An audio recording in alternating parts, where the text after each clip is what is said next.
Hello, everybody. David Shuster here. Donald Trump's frontrunner to eventually replace the chairman of the Federal Reserve just undercut and humiliated Trump. Federal Reserve Governor Christopher Waller appeared on CNBC and said Trump's tariff-heavy trade policy was bad for the economy. I do see slower growth through the year, mainly because of the tariff impacts. I mean, tariffs are a tax. Taxes are never typically good for growth.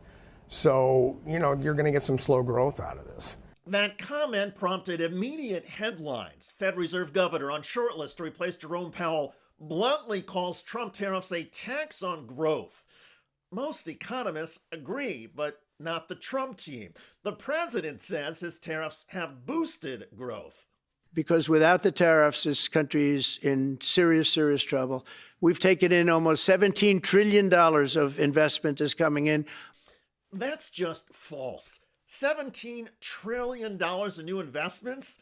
The entire U.S. gross domestic product is $29 trillion. But never mind Donald Trump's lies.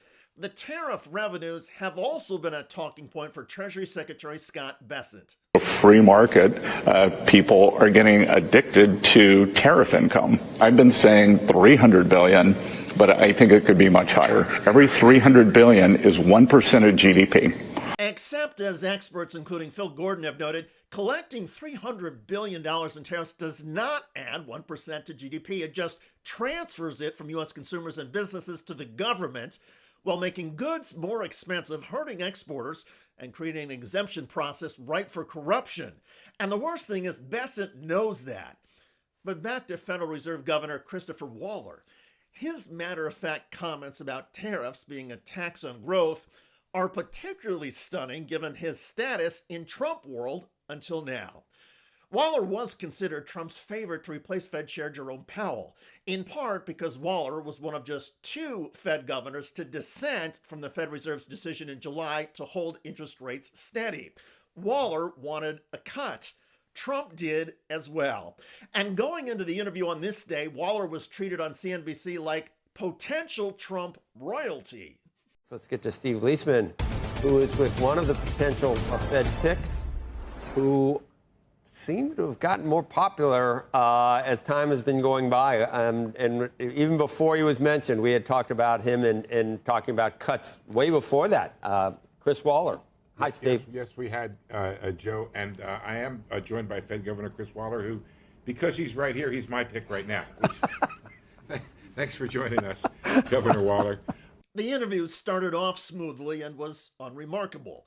Waller and the CNBC host spoke about general economic theories, and Waller safely deflected when asked about Lisa Cook, a Federal Reserve governor who Donald Trump fired. Given the circumstances, it's not clear if Trump had the authority to get rid of Cook, and she is now suing Trump to try and stay on. What's your reaction to that? Do you still consider her to be a Federal Reserve governor?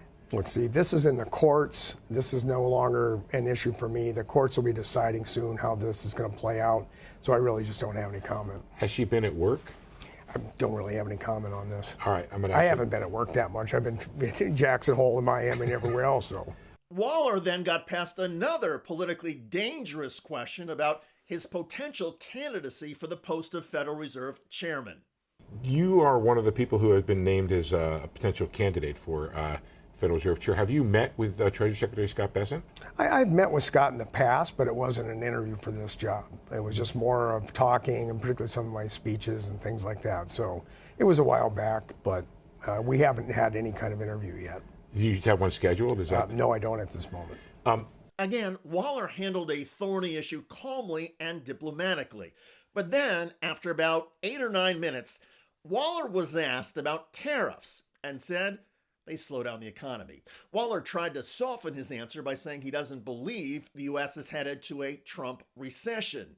Yeah, I don't see recession in my forecast at all, but I do see slower growth through the year, mainly because of the tariff impacts. I mean, tariffs are a tax. Tariffs are a tax. But that kind of statement is blasphemy at the Trump White House. And Waller didn't stop there. He pointed out that workforce or labor demand under Trump is slowing down and has been hidden by low unemployment rates. All the labor supply is doing is masking this declining, falling labor demand, which from a Fed's point of view is not a good thing. our goal is not to say, hey, the unemployment rate is great while labor demand and job creation is falling. That's not what our objective is. It's maximum employment. Waller also spoke about the need for the Federal Reserve to maintain its independence, a slap at Donald Trump's effort to control the Fed. The independence of the Fed is critical for everything we do. And, there are things that are going on that make people worried. But I still believe that we have an independent Fed. People that are appointed will behave that way and act in an apolitical fashion. So I think no matter what, the Fed will maintain its independence.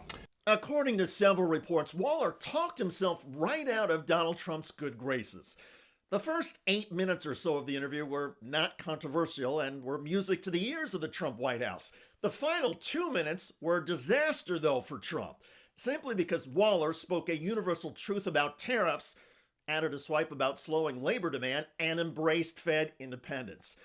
And in Donald Trump's world, failing to adhere to Trump's delusions or fantasies about anything, including the economy, is considered a betrayal.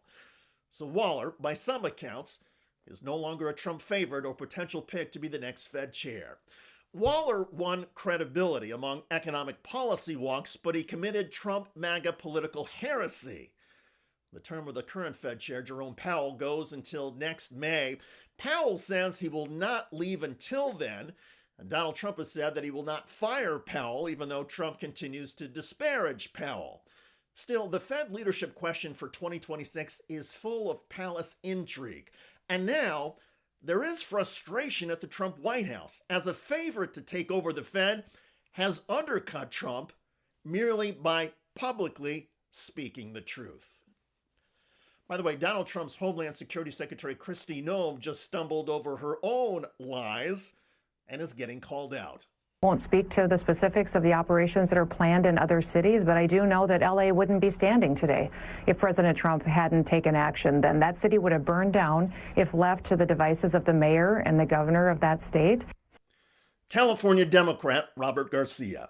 Obviously, Los Angeles, besides having seen decreases over the last 10, 20, 30 years overall in crime, the fact that LA wouldn't have been standing had Donald Trump not intervened is a fabrication. All they do is they look at the TV and they lie. Check out that video at the link below. It generated a lot of comments on YouTube. One of the most popular is from Celtic, who wrote of Noem, "She's an embarrassment. America's burning daily from Rump, the GOP, the Supreme Court, and the entire joke of a cabinet." I hear you. I look forward to reading your comments about a Trump favorite to be the next Fed chair, humiliating and undercutting Trump by stating basic economic facts. I'm David Shuster. Thanks for joining us.